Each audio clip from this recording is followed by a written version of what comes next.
खुलुमबाय स्टुडिय'आव दं आं उदांस्रि मोसाहारि कक्लाबारि फार्म थांनाय लामायाव गोदानै आरसीसी दालां बेखेवदों।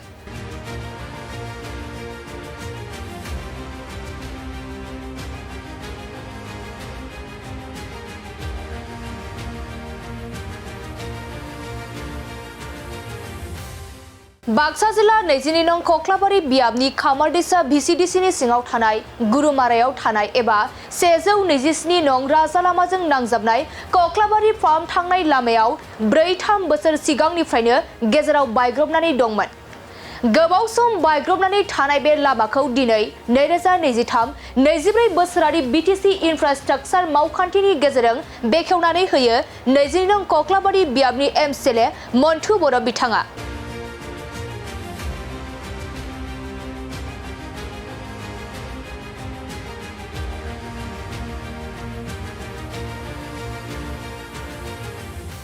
मख'नो गोनांदि 1,78 लाख रांनि स्किमजों मावफुंजागोन बे आरसीसी दालाङा। गोबां बोसोरसो सिगांनिफ्रायनो कक्लाबारि बियाबनि सिङाव थानाय गोबां आबाद मावनानै जाग्रा रायजोफोरा गोबां खस्थ'जों भुगिनांनानै दंमोन। बिनिखायनो दिनै रायजोनि हान्थामेलानि थाखाय बिटिसिनि इनफ्रास्ट्राक्चार स्किम 2023-24 नि जोहै मावफुंनो थाखाय 22 नं कक्लाबारि बियाबनि एमसिएलए मन्टु बर'आ बे आरसीसी दालांखौ बेखेवनानै होयो। আজি আমাৰ বিটিসি ইনফ্ৰাষ্ট্ৰাকচাৰ ডেভেলপমেণ্ট ফাণ্ডৰ জৰিয়তে কক্লাবাৰী ফাৰ্ম আৰু আমাৰ নেশ্যনেল হাইৱে NH 127A জড়িত হৈ থকা যি ৰাস্তা এই ৰাস্তাত মোটামুটি 3-4 বছৰ আগৰ পৰাই এটা মানে দলংখন বয়া হৈ আহিছিল আৰু আজি আমি শুভ আৰম্ভ কৰিছোঁ ইয়াতে 2023 আৰু 24 ফাণ্ডৰ ইনফ্ৰাষ্ট্ৰাকচাৰ ডেভেলপমেণ্ট ফাণ্ডৰ দ্বাৰাই দি 1,78 লাখৰ আমি এটা দলং আজি শুভ আৰম্ভ কৰিছোঁ।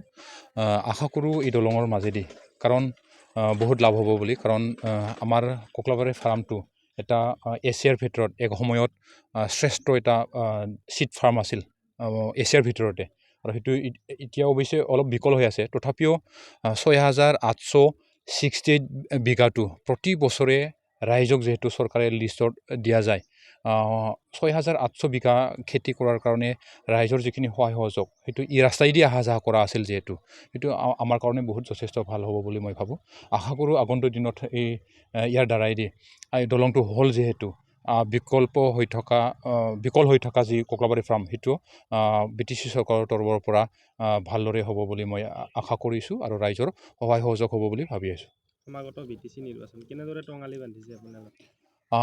নিৰ্বাচনটো আহে যাই থাকে কিন্তু আমি নিৰ্বাচন হিচাপে সদায় প্ৰস্তুত হৈ আছোঁ কাৰণ ৰাজনীতি পাৰ্টি যিহেতু আৰু লগতে যেহেতু মই নিজে ভাবোঁ যে ৰাজনীতিটো এক্সট্ৰা কিন্তু আমি সমাজখন কেনেহেনকৈ আগুৱাই নিব লাগিব উঠি অহা নতুন প্ৰজন্মৰ যিখিনি ড্ৰাগছৰ কথাটো আমি ক'ব লাগিব আমাৰ যিখিনি পৰিস্থিতি আমাৰ অঞ্চলত বিটিআৰ অঞ্চলত বা অসমত যি পৰিস্থিতি সেই পৰিস্থিতিটো আমি যাতে ভালদৰে আগুৱাই নিব পাৰোঁ সেইটোহে মোৰ নিজা হিচাপে মই ব্যক্তিগতভাৱে সেইটো বেছি চেষ্টা কৰোঁ।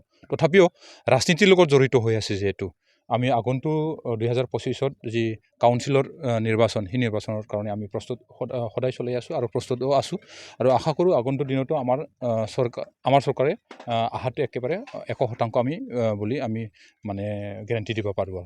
আপোনালোকৰ যি মিত্ৰ দল বিজেপিয়ে নিজাববীয়াকৈ নিৰ্বাচন খেলিব কিবা ক্ষতি হ'ব নেকি আপোনালোকৰ?